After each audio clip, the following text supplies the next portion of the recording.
Let it be known that there's only been one person on YouTube that's been right about the Dallas Mavericks this entire time, and you're looking at him. What's up, everybody, and welcome back to TGK TV. This is your boy Mario, and today we're about to talk about the Game 2 Dallas Mavericks versus the LA Clippers in the 2021 NBA playoffs. Let's get straight to it.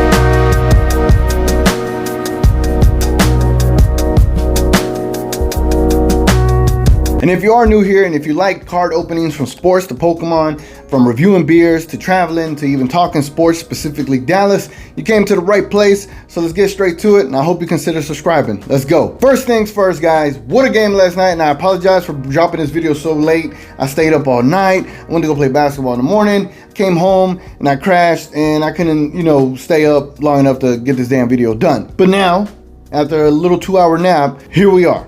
So before I get into all the items I want to talk about today, I'm going to put it somewhere on the screen, basically a list of what I'm going to talk about, just in case you're wondering what I will talk about. So let's go. Tim Hardaway Jr. My God, what a performance he had. 28 points in this game. He had a clutch three-point shot. He had plenty of clutch three-point shots if you consider every single shot that he hit. Poor Zubac, man, he got torched. Poor Beverly, he got torched. And especially when it came to that big-time three that basically put the game away. I just want to identify and highlight Tim Hardaway's impact to this team and the way he has been playing.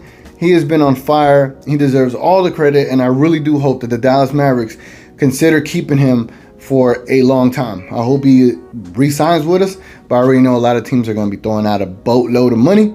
So we'll see, but I hope he continues on this trajectory and continues getting better. But damn, Tim Hardaway Jr., what a game yesterday. Now, early on in the game, I'm not going to lie, I was very frustrated with the officiating. There was a huge disparity. I think the Clippers had 12 free throws and the Mavs had 0. And if you were watching the game, there was a lot of things inside of this game where it was like the tickiest, tackiest of bumps resulted in a foul call. And it was clearly evident that they weren't even trying to hide the fact that they were trying to force this game to the Clippers. But thankfully, the Mavericks not only were able to basically deal with the adversity of not only playing the Clippers, but also playing the referees. And they ended up, having more free throws than the Clippers by the end of the game. But early on, I was like, all right, this is the writing on the wall. They're trying to do this normal thing that they normally do. They're trying to keep these LA teams alive. But somehow the Mavericks, because they are a better team, found a way to overcome that. But early on, I'm not going to lie, those refs were pissing me off with a bunch of the ticky-tack BS calls they were calling. Just wanted to point that out. So anybody that watched the game and felt the same way, I feel you. I'm right there with you. The next item is Kawhi's offensive production. When I was watching this game, Kawhi did come out very aggressive, and Kawhi was guarding Luka early on. And the man ended up getting 30 points in the first half. At that time, I texted a couple of friends of mine. And I was like, I don't foresee Kawhi Leonard being able to keep up that offensive production in the second half.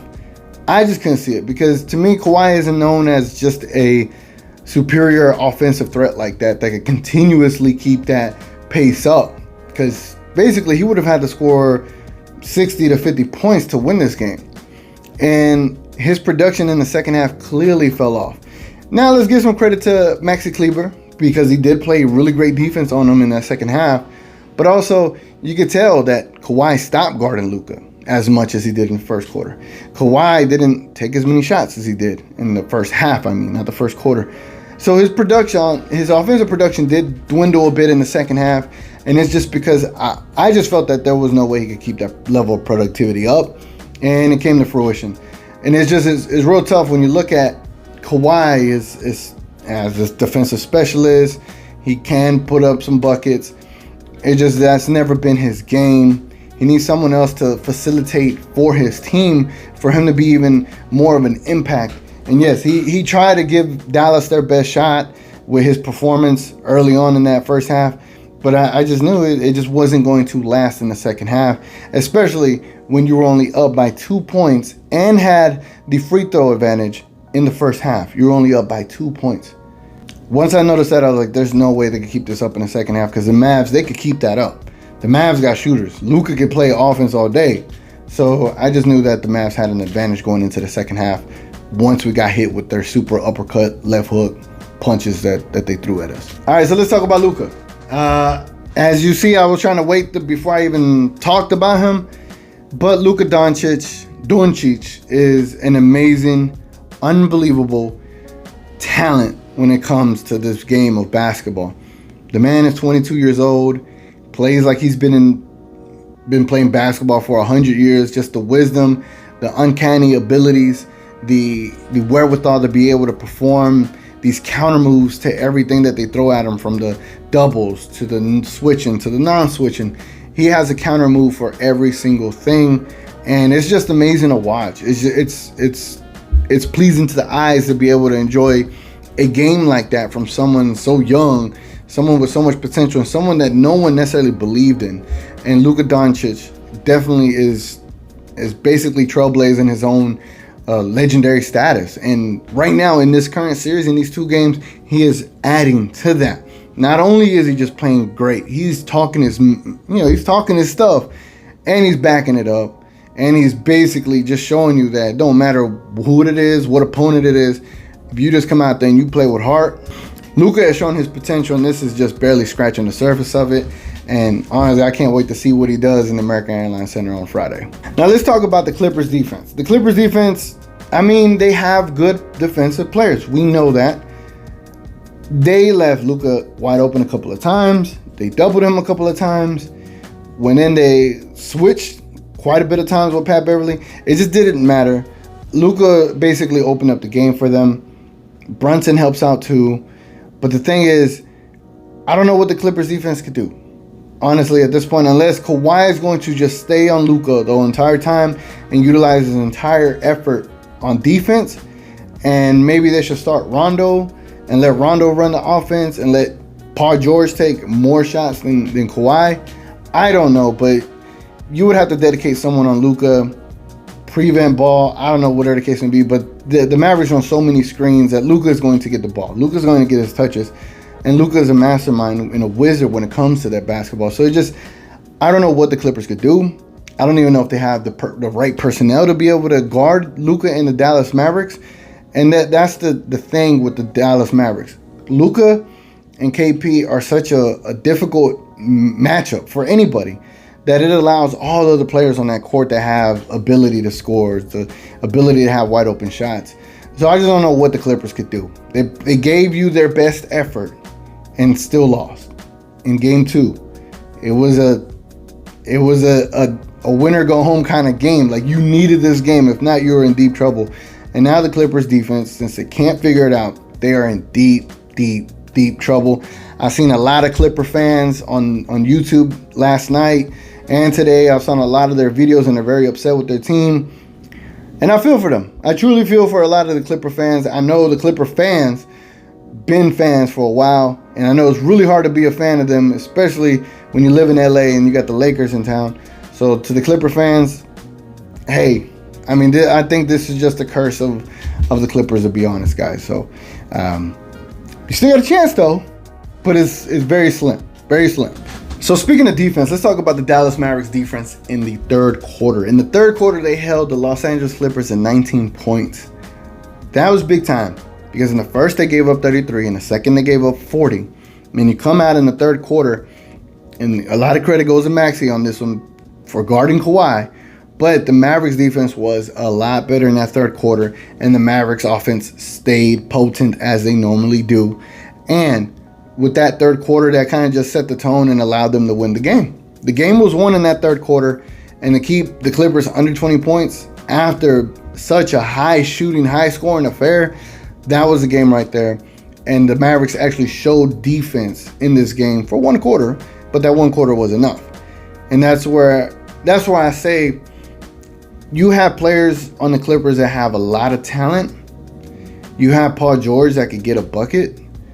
The thing is that what they don't have is they don't have a creator like a Luka. And I'm telling everybody, like, when you are that skillful and that you have that much capabilities and that much counters to everything that is thrown at you, Luka's offense is almost basically the Mavs' best defense. And you probably look at this and be like, what the hell is he saying? But you got to think about it. If someone like Luka can consistently just keep the offense flowing consistently from 28 points to 35 points a quarter every quarter, I mean, the other team's got to keep up with that. And you know how hard it is to keep up with that, especially when you got a 7'3" center like KP, waiting at the rim. You got Dorian Finney-Smith, Jay Richardson, Maxi Kleber, Tim Hardaway. These players that could defend. Willy CauleyStein too. Dwight Powell. You got players that could defend. Luka has a big body, so he could body up some players.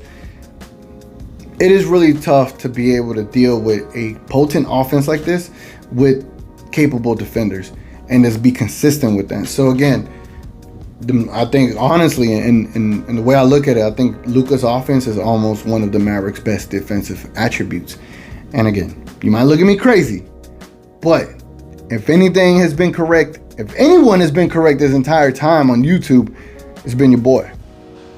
It's been me. All right, so these next few items, I'm going to try to go through them real quick. Free throw shooting. Our free throw shooting percentage was just as bad or just as good as our three-point percentage. We were shooting, I think, anywhere between 53 and 54% from the three-point line, and that was our free throw percentage. Our free throw percentage we cannot afford that to be that bad again. If we would have just knocked down 75% of our free throws, this game would have been a blowout. But because our free throw percentage is pretty bad this game, we kind of kept them in the game. So the free throws need to definitely improve. But thank God for Josh Richardson. Came in the game, hit a 2, hit a floater over Morris, knocked down crucial. I'm talking about crucial free throws and sealed the deal for us. Mans came off the bench, came in the fourth quarter, had 9 points, did his thing. Shout out to Josh Richardson. And again, yes, Seth Curry is a great player, but I remember Seth Curry missing some free throws in last year's playoffs. So I'll take Josh Richardson going 4 for 4 from the line and ensuring the Mavericks got their victory over the Clippers. Next thing, I want to talk about Brunson. I do think Brunson needs to get a little bit more run sometimes. There's certain times when Luka takes some bad shots and it looks because it's out of fatigue. I think Brunson should come in just maybe the spell Luka a couple of times. And that's maybe just me just wanting to making sure that we're keeping our offensive power and consistency going. Because again, Brunson does clean up a lot of the bad shots that we do take. He does take it to the hole. He takes higher percentage shots, and he could keep the offensive going. Even though in the first half he did make some bad plays, but I just think certain points in the game, Luka does look a little tired. Either we need to give it to Tim Hardaway Jr., let him run the offense, throw it down low to KP, but we need to find a way to not wear out Luka so quickly and running the offense over and over and over and over again to the point where he's just taking like 40-foot three-point shots like he did in one instance where he took a 40-foot jumper. I'm just like, no, that's not what we need right now in this game. So I think Brunson does deserve a little bit more minutes. The man comes off the bench scoring and provides some stability on that point guard position. So it would help to see him a little bit more, but I'm not complaining. I'm just being nitpicky. All right, let's talk about Willy CauleyStein. Willy CauleyStein came into the game, and as opposed to the previous game where it seemed like he didn't do much, in this game he had an actual impact. He had an alley-oop. He got great rebounds. And he played pretty good defense. I think when he was in there is when the Mavericks ended up getting a pretty big lead. And Willy CauleyStein, again, he was able to come in, do his thing. A lot of these players, you want them to come in and be able to add something to the court when they get there. And they definitely did. And I couldn't be happier to see Willy CauleyStein finally get some run and his run be meaningful. The next thing, I do think Dwight Powell should replace Melly's minutes, because when Melly is out there, I haven't seen anything that tells me, all right, he deserves to be out there. Dwight Powell got out there. He had played better defense, looked more active. He got some rebounds. Again, he protects the rim. Melly doesn't necessarily do that. I don't know what Melly's role is out there. He's not making his threes. So what other purpose does he have out there other than being able to muscle Kawhi, pound for pound? But I think Dwight Powell can handle his own out there. So for me, I wouldn't mind seeing Dwight Powell play a little bit more than Melly actually is getting the amount of play time. So that's my only suggestion to Rick Carlisle, but I'm not Rick Carlisle, so yeah. So the next thing. So if you are wondering why I haven't talked about the Clippers, because I'm going to get to them real quick. I'm going to get to Ty Lue and Paul George, but for now, let's talk about KP. KP had a very efficient game. Like I said in my first video, if KP is efficient, and he is active and he is a part of this team, barring injury, then that's all I want from him. He gave us 8 for 12, 3 for 4 from the 3 points, from the three-pointer, and I know they get on him for just turning around on Rondo and Jackson and taking the jumper and not backing him down. Look, that's KP's game. If he's right there in his pocket, right there in the paint, let him take the shot. He can't even see Rondo. He's looking. Rondo's way down here. He can't, just let him do his thing. I understand you want to back him down like he's Shaq or something, but he's not. They probably weigh the same amount of pounds. I don't know, I'm just saying. But with KP, I felt he played very great in this game. He provided some contribution, and he was very efficient. And all this negativity about him going to the club, he can go to the club for all I care. As long as he keeps giving us 20 points and preferably more than 4 rebounds and a couple more blocks, I'd be happy with that. So, shout out to KP. You're doing your thing. Keep doing it. All right, now here's where I talk about Ty Lue. And I want to talk about Ty Lue's coaching. You finally put Terrence Mann in the game, and he gave you a boost. You got Boogie Cousins on that bench. You got Luke Kennard, and he's shooting. And you keep putting Reggie Jackson out there. You keep putting Marcus Morris out there. And yeah, these guys make their shots when it least counts, but they don't make their shots when it counts the most. Maybe put Luke Kennard out there, put Boogie, he got something to prove. But Ty Lue's coaching is getting exposed, and it shows why Rick Carlisle is a very underrated coach. Why he should be considered one of the top 5 coaches in the league. He keeps getting overlooked and underrated. But let me tell you something. The Mavericks have won 6 out of the last 8 quarters in this series. That should not only tell you that the Mavericks are playing great and that they're not this underdog team. It's telling you that the Mavericks are actually the better team. The Mavericks actually have a bench. They have depth in their team. Because I keep hearing a lot of these analytic guys on YouTube. I've seen a lot of YouTubers, us, the YouTube community, talk about the Mavericks, and I would just watch. Because I'm watching, I don't act like I'm blind to my own stuff. And a lot of the guys are like, yeah, well, the Mavericks, they only got Luka and KP, and I'm just like, do y'all watch basketball? Same thing with the ESPN analytics and Fox Sports. The Mavericks, their role players aren't as great as the Clippers role players. And I'm just like, in what world, what are y'all watching? Marcus Morris, I would not even take him above a Finney Smith, a Kleber, a Brunson, a Hardaway Jr. I don't know where Marcus Morris would fit in this team. I don't know where Reggie Jackson would fit on this team. And I definitely don't know where Rondo would fit on this team. I don't know where a lot of these Clippers players would fit on this team. The Mavericks are a deep team, and it shows. 6 out of 8 quarters they've dominated. And it shows Ty Lue is in out of his head thinking that he's a better coach than Rick Carlisle. Because he's not. He's not making the right adjustments. He's not putting the team in positions to win. He's not even experimenting with a different kind of lineup to give Kawhi a better opportunity to not only defend better, but to not have to work so hard to get points. Same thing with Paul George, which I'm going to get to him here in a bit. All right, so let's get to it, man. Let's get to it. We're almost done. So Paul George played a great game. 28 points, 12 rebounds, I think 5 to 6 assists. Played great. But this is the thing about Paul George. Did those points mean anything to you when you watched them? Yeah, he crossed KP and dunked on him. Yeah, he gets by Josh Richardson for a dunk, Timmy Hardaway for a dunk. But when he's scoring those points, they're so meaningless. He got a lot of those points in the fourth quarter and it didn't do much. Where is Paul George's impact? Why does Kawhi have to score 30 points in the first half and you barely get 28 points in the entire game? He's playing better, I get that. But there was a sequence in this one game that kind of told me that was it for them. They gave him the ball with about 5 seconds ago, if I recall correctly. And he has the ball in his hands and he's in this triple threat stance. He's jabbing, pump faking, jabbing. And I guess he forgets to look up at the clock and the clock runs out. That told me everything. The pandemic P is still in his head. He could go to the lane and get like 12 layups for 24 points or 12 dunks for 24 points. But his wherewithal, his awareness in the game, and that was a crucial moment to have that 24 clock expire without even noticing it. Not even putting up a shot. That's how bad it was. And the defense wasn't suffocating. He was just at the top of the key in the triple threat stance, doing nothing. Paul George, as great of a player as he is showing that he's lacking some awareness, especially with his comments and with Ty Lue's comments. So let's get into those comments.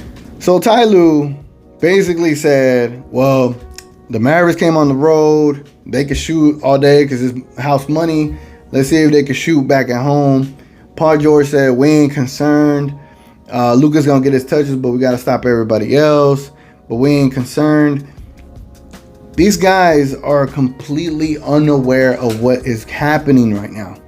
You lost both home games at home, which is going to lead into my next topic. So in that topic, Ty Lue's message statement is game board material, and Paul George's message or statement was just unaware of the moment. Let's get into this next topic of now we're going to Dallas. Now this series is going to Dallas, to the American Airlines Center, where they're going to have over 15 to 16,000 roaring fans. And you think you'll be able to come to Dallas and not think that these players have been dying, waiting for this moment ever since the pandemic occurred, that they're going to be waiting for this moment to finally go to the American Airlines Center in a playoff atmosphere for the first time in I don't know how long we've been to the playoffs, home game playoffs, like here in Dallas playoffs. You don't think these fans in Texas are hungry? Dallas specifically?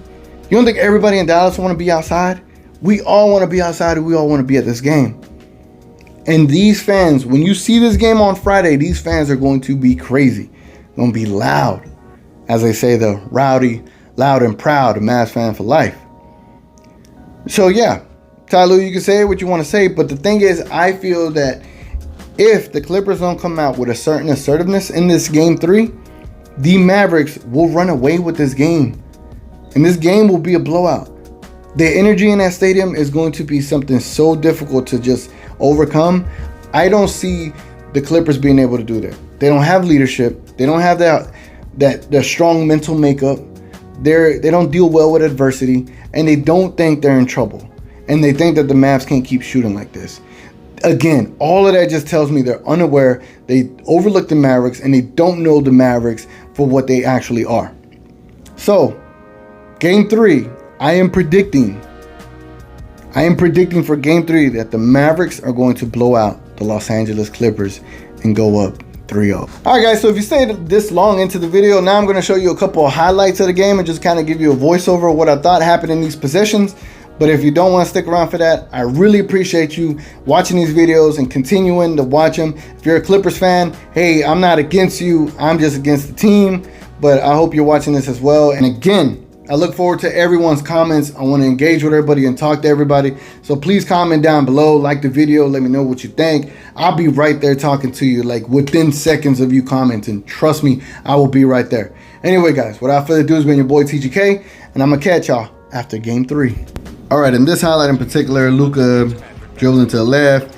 This is where it lets you know that he's just super comfortable against Marcus Morris. That man took like a 30-foot jumper right there. And then again, does a little spin move, takes him straight to the lane, wait till he gets fouled and lays it up. And he just knew exactly what he was doing. Luka was in control of his entire game. Next highlight, this is Timmy. Timmy takes it full court, and nobody stops him. Just all the way.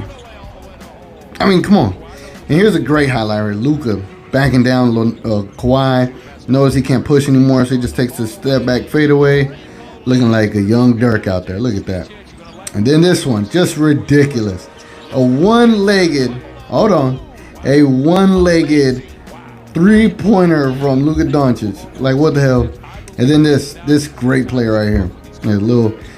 Here we go. Bam, right here. So this is Jay Rich in that fourth quarter. Crucial points. That was a 3. Then he takes, who was this? I guess it was Marcus Morris or someone straight to the lane again. And I don't know. And then the dagger of the game. Bang. Tim Hardaway. I'm replaying this so you can see it in its entirety. Luka gets the ball, walks it up, notices a double team, passes in the middle, Torian Finney-Smith to Tim Hardaway Jr. and the dagger and the celebration. And then here you go. Luka getting the ball, celebrating like he crazy. on the game 3, baby. Let's go.